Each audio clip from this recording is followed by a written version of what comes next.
आप सबका स्वागत है मेरे चैनल क्रैक विद कॉन्सेप्ट्स पर। आज हम पढ़ेंगे एचसीएफ और एलसीएम में 10 प्रकार के प्रश्नों को, जो कि है में से की भाग विधि पर आधारित प्रश्न। आज इस क्लास के साथ एचसीएफ और एलसीएम वाला चैप्टर समाप्त हो जाएगा। तो पहला प्रश्न देखेंगे कि यदि 34,294 तथा 26,841 में से किसी 3 अंकों की संख्या से भाग देने पर समान शेष बचता है तो वह संख्या और शेष ज्ञात करना है। जब समान शेष बचता है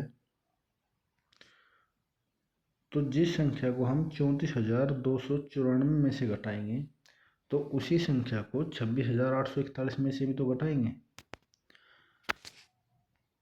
तो 34,294 माइनस एक्स और 26,841 माइनस एक्स हो जाएगा। जब इनको सोल्व करेंगे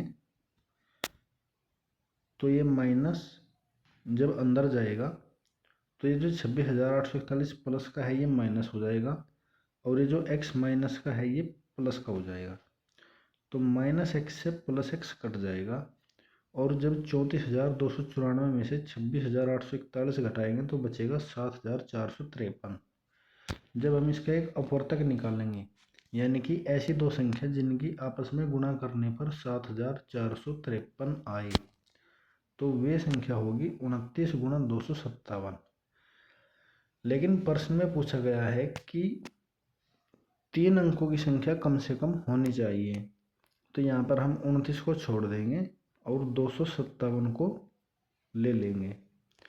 जब 257 से भाग दिया 26,841 में या फिर 34,294 में किसी भी एक संख्या में भाग दे सकते हैं तो शेष आएगा 113। उसके बाद जब हम 34,294 में भी 257 से भाग देंगे तो उसमें भी 113 शेष बचेगा। तो 113 हमारा शेष होगा और 257 3 अंकों की संख्या होगी जिससे इन दोनों संख्याओं में भाग देने पर समान शेष बचेगा। तो 257 और 113 ये दो संख्याएं हमारा उत्तर होगी। 113 शेष होगा और 257 भाजक संख्या होगी। अब देखते हैं दूसरा प्रश्न। दो संख्याओं का भाग विधि से में से ज्ञात करते समय भागफल 1, 8 और 2 प्राप्त होते हैं। यदि अंतिम भाजक 105 हो तो दोनों संख्याएं ज्ञात कीजिए। प्रश्न में दिया गया है कि भागफल जो है हमें 1, 8 और 2 प्राप्त होंगे भाग विधि से में से ज्ञात करते हुए। तो माना पहली संख्या a है और दूसरी संख्या b है। तो जब हम a से b को भाग देंगे तो हमें भागफल तो 1 प्राप्त हुआ और मान लिया शेष बचा c। तो भाग विधि में हम जो पहला भाजक संख्या होती है उसको दोबारा शेष से भाग देते हैं।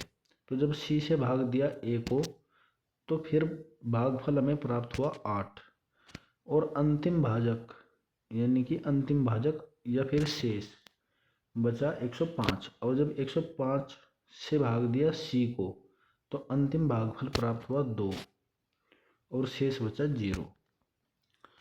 तो भाज्य संख्या क्या होगी? भाज्य संख्या यानी कि c। सबसे पहले जब हमने c को निकाला तो भाज्य बराबर होता है भाजक गुणा भागफल प्लस शेष। तो भाजक क्या है 105 और भागफल क्या है 2, शेष क्या है 0। तो 105 गुणा 2 प्लस 0 तो c कितना आया 210। तो c बराबर आया 210। अब हम निकालेंगे a को। a क्या है यहाँ पर भाज्य है। भाज्य बराबर किसके होता है भागफल गुणा भाजक प्लस शेषफल। तो c का मान अभी क्या आया था 210। तो 210 गुणा भागफल क्या होगा यहाँ पर 8। 210 गुणा 8 प्लस 105 ये शेष। तो 210 गुणा 8 कितना हो गया 1680 प्लस 105 1785। अब हम निकालेंगे बी को। तो बी क्या है, भाज्य संख्या है। तो और भाज्य किसके बराबर होता है, भाजक यानी कि ए गुणा भागफल प्लस शेषफल सी।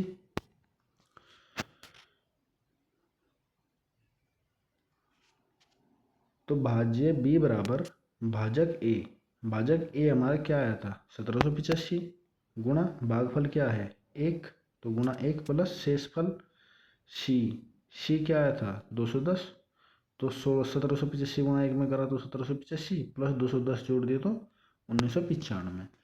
तो हमारी एक संख्या 1785 है और दूसरी संख्या है 1995। यही दोनों संख्या हमारा उत्तर है। अब देखते हैं आज की क्लास का अंतिम प्रश्न, तीसरा प्रश्न। भाग विधि से दो संख्याओं का मैसेज ज्ञात करते समय भागफल 1 और 6 प्राप्त हुए। यदि उनका HCF यानी कि मैसेज 300 प्राप्त हुआ हो तो दोनों संख्याएं ज्ञात कीजिए। जब A से भाग दिया B को तो भागफल 1 प्राप्त हुआ और दूसरा भाजक यानी कि शेष में 300 बचा, और जब 300 से A को भाग दिया तो यानी कि दूसरा भागफल हमें 6 प्राप्त हुआ। तो भाज्य संख्या 1 किसके बराबर होगी, भाजक गुणा भागफल प्लस शेषफल। तो भाजक क्या है 300 गुणा भागफल क्या है 6 प्लस शेष क्या है 0, तो 300 गुणा 6 में करी तो 1800। अब दूसरा भाजक B निकालना है, भाज्य संख्या।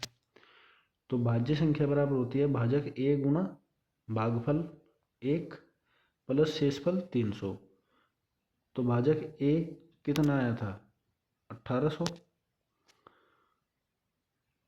फिर भागफल की गुणा यानी कि 1 की गुणा करी तो 1800 की गुणा 1 में करेंगे तो 1800 रहेगा, प्लस शेषफल क्या है 300, तो 1800 और 300 को जोड़ा तो 2100। तो वे दोनों संख्याएं हमारी 1800 और 2100 है। ये दोनों संख्याएं हमारा उत्तर होगी।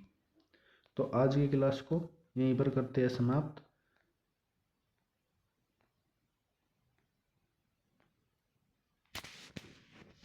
उम्मीद करते हैं आपके सारे कॉन्सेप्ट्स क्लियर हो रहे होंगे।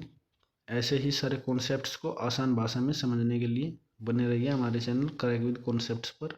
धन्यवाद।